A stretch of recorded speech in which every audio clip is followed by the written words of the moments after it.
Papa Rock ternyata baik. Betulkah?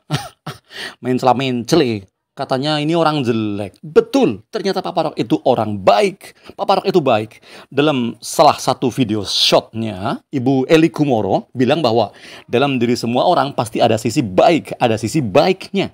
Itu yang saya baca dan saya lihat di video shot di channel YouTube-nya Ibu Eli Kumoro Daily.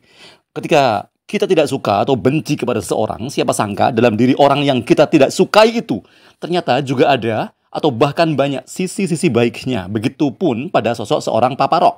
Iya, Papa Rock itu dalam pandangan Ibu Eli Kumoro sangat berjiwa patriotik. Jiwa patriotismenya sangat kuat, dan saking berjiwa patriotismenya yang sangat kental dan pekat itu, sampai-sampai dalam kanal YouTube-nya jika ia bicara tampak sangat menggebu-gebu, bergelora dan berapi-api. Apalagi saat bicara tentang nasionalisme, relasi atau hubungan dua negara, isu tanah air, bangsa dan negara, dan sebagainya. Saat bicara tentang hal-hal di atas berisi tentang politik, tensi Papa Rock menjadi naik, tensi rendahnya berubah menjadi tensi tinggi saat berbicara perihal sensitif seperti hal politik dan sejenisnya. Apalagi ketika misalnya terjadi gesekan atau clash antara dua negara soal misalnya pengiriman tenaga kerja Indonesia dan sebagainya. Itu yang tampak atau yang saya simpulkan dari video shot milik Ibu Eli Kumoro Daily. Saya pun sama dan sependapat dengan Ibu Eli Kumoro. Saya membenarkan 100% pernyataan itu bahwa pasti Allah menitipkan hal baik, ada sisi-sisi yang baik dalam pribadi orang yang kita menilainya sebagai sosok yang tidak baik. Seperti model Papa Rock yang sedang disorot dan dipantau masyarakat netizen dua negara Indonesia dan Malaysia. Saya pun mencermati hal yang sama dengan Ibu Eli bahwa dalam satu sisi Papa Rock itu baik. Bahkan baik sekali. Ini yang hendak saya sampaikan dan saya share di konten ini. Jadi begini, saya beberapa kali mencermati kanal YouTube Papa Rock itu, Papa Rock Hantam Channel itu, ternyata saya berkesimpulan bahwa ada beberapa hal yang ternyata baik sekali dari orang yang sedang kita tidak sukai ini.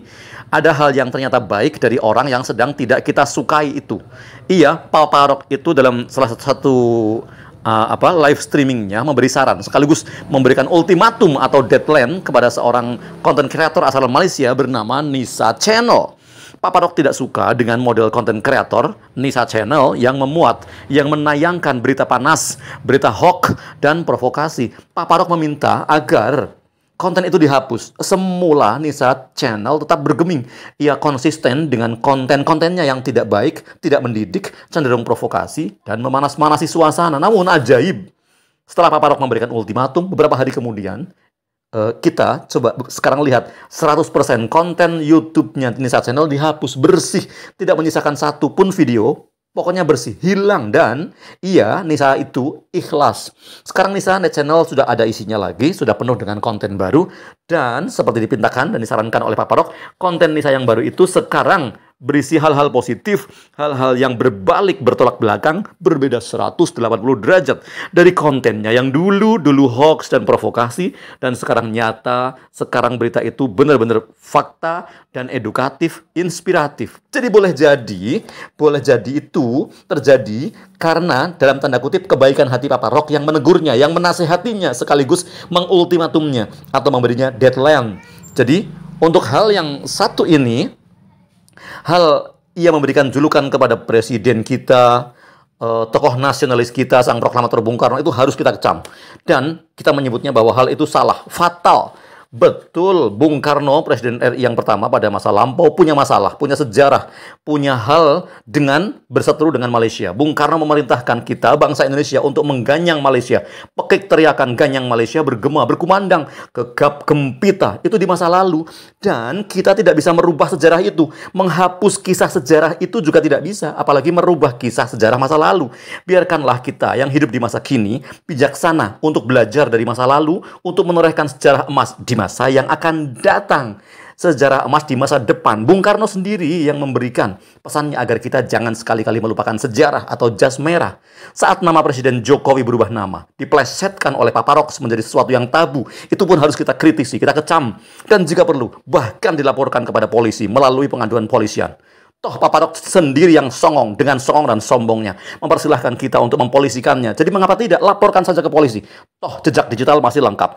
Saat dia merendahkan bangsa kita dengan sebutan dan julukan yang buruk, itu pun sangat tidak terpuji. Saya bahkan berharap langkah atau setidaknya komplain yang nyata dari Kedutaan Besar Indonesia di Malaysia. Saya bahkan berharap agar Kedutaan Besar Indonesia di Malaysia memberikan kecaman atau bahkan memberikan penjelasan.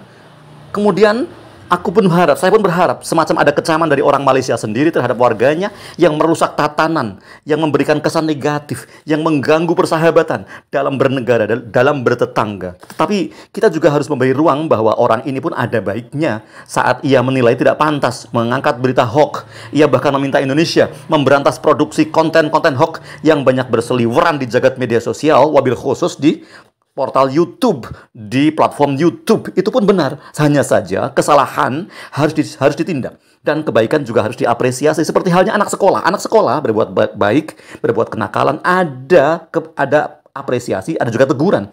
Anak sekolah berbuat kenakalan, di sekolah ia dihukum keras-keras oleh pihak sekolah, dipelontos kepala misalnya.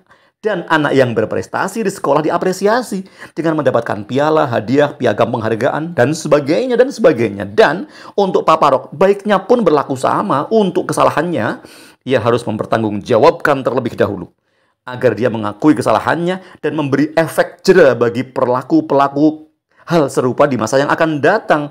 Walaupun seperti yang dibilang di atas bahwa pasti ada hal baik atau sisi baik dalam pribadi orang yang kita menganggapnya tidak baik. Saya setuju.